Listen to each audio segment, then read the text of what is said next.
Tere kõigile, te vaatate Kanal 2 pühapäevashow'd. Bravo! Aga nüüd me näeme midagi tõeliselt eluohtlikku. See mees, kes siin basseinis sulistab, on Roman Tšerkessov. Ja Roman tegeleb sellise hullu spordialaga nagu freediving. Teisisõnu tähendab see seda, et sukelduja saab vee all olla täpselt nii pikalt, kui kaua ta suudab hinge kinni hoida. Olgu öeldud, et Roman on sellel alal Eesti, ma ütleks isegi ka Baltikumi number 1. Just, tema käes on Baltikumi rekord. Ja õige varsti üritab ta siinsamas meie silmadel püstitada hinge kinnihoidmise uut rekordit. Kuidas sa üldse vee all aega tajud? No üldse see niisugune seisund, jah? See on nagu meditatsioon. Nagu siis tunne on nagu meditatsiooni tunne. Nagu Aga kuidas sa tead, kui palju aega on mööda läinud? Et kaua sa oled juba vee all olnud? Kuidas sa tead? Mul on isiklik kell on sul olemas. Okei, et sa vaatad, jälgid siis samal ajal. Muidugi, jah. Mina tean oma limiidid ju ja muidugi ma vaatan. Väga hea. Ütle, kas see ohtlik ei ole, et kas sa vee all teadvust võid kaotada, niimoodi, et minestad ära või midagi? Muidugi see võimalik, aga niimoodi, et meie keha ei lase üle piiri minna. Jah, see lihtsalt ei lase sulle see teadvust kaotada. See tunne tuleb siis sulle ette ja siis sa lõpetad? Ja tunned väga raske. Väga raske tunne. Nii, kõik on valmis. Stuudiopublik on valmis. Nüüd me proovime ühte oma saateajaloo kõige pöörasamat trikki. Roman üritab enda isiklikku rekordit, mis on ühtlasi ka Baltikumi rekord, nii et kallid televaatajad teie kodudes kui ka teie siin stuudios. Proovime äkki koos temaga hinge kinni pidada ja vaatame, kaua meil see välja tuleb. Aga igal juhul, nii kui teie olete valmis, siis võime alustada.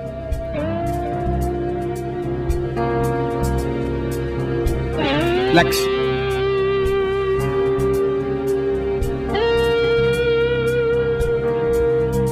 Hoidke kõik hinge kinni.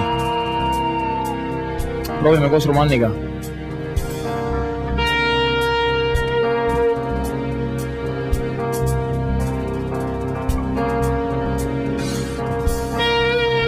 Peeter hakkas taas hingama. Teised hoiavad veel kinni. Vaatame, kuidas. Vaatame, kes testi. Petri skoor oli väga tubli omas klaasist 25 sekundit umbes. Vaatame, kuidas see puhkpillimängijatel sellega on.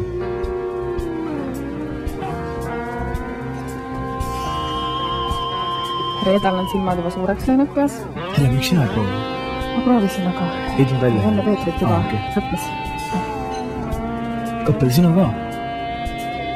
Aha.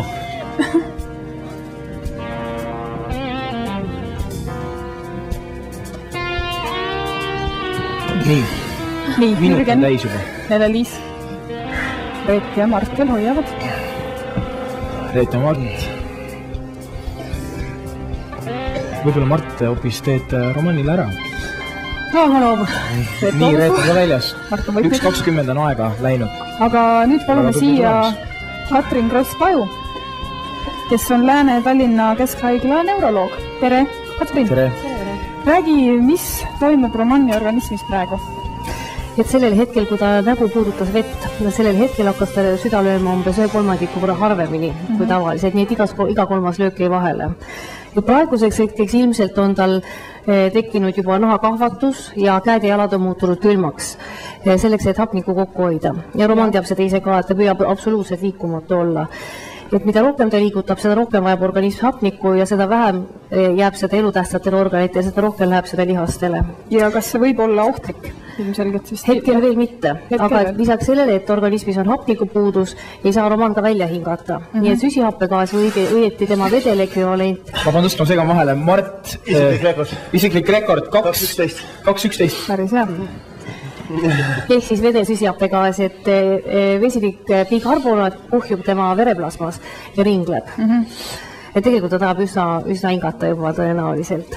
Juba praegu, kus on tegelikult alles 1/3 umbes.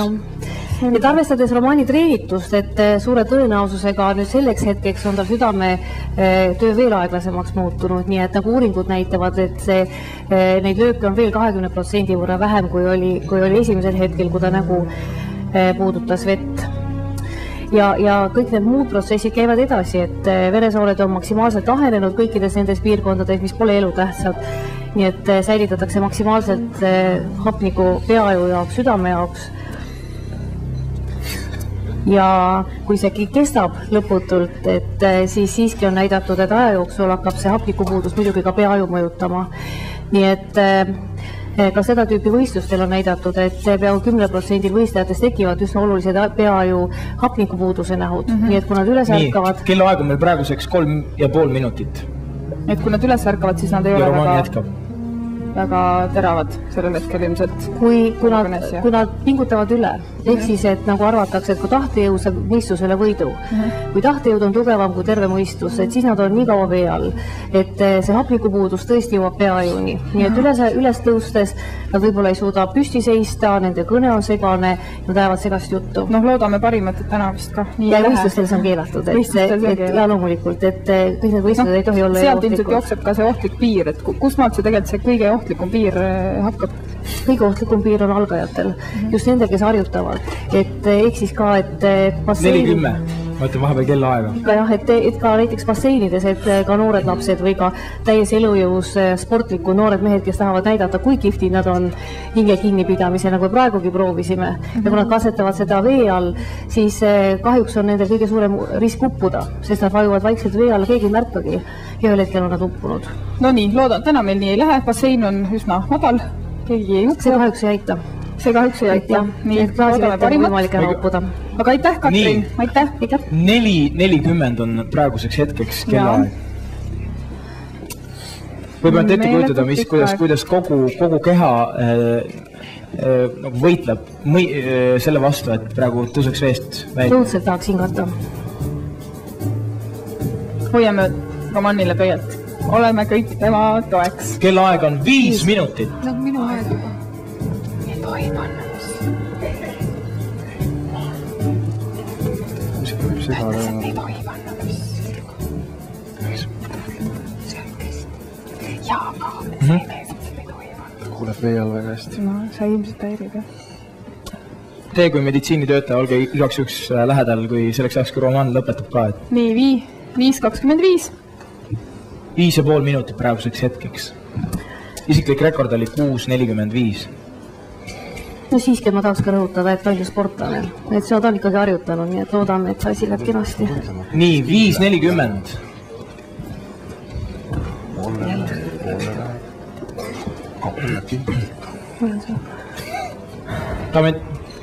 Daamid ja härrad, see on fantastiline asi, mida me praegu näeme. Kohe saab 6 minutit täis. Kui keegi on kunagi üritanud hinge kinni hoida, siis ma arvan, et teavad, mida tähendab 6 minutit.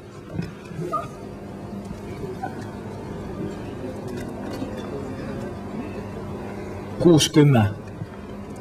Kas ta on ikka elus? Ta läheb ikka rekordit suurust. Ta liigutas kätt. Muidu lähevadki nagu viivise patkeid. Homme Delfist loed. Tuletame meelde, et hetkel Eesti rekord on 6:45. Praegu on 6:30, saab kohe täis. Hoiame pöialt Romannile. Mõttejõud loeb. Kus me tõesti näeme 7 minuti täitumist. 6:40. Kohe saab Eesti rekord täis. Ühtlasi. Baltikumi rekord on uus käes. Jaa, oleme tasa, sest et 6:50, 6:51, 52, 6:55. Kohe saab 7 minutit täis. 7 minutit on täis. 7 minutit ja 3 sekundit. See on uus Eesti ja ühtlasi ka Baltikumi rekord. Fantastiline. Täiesti pöörane.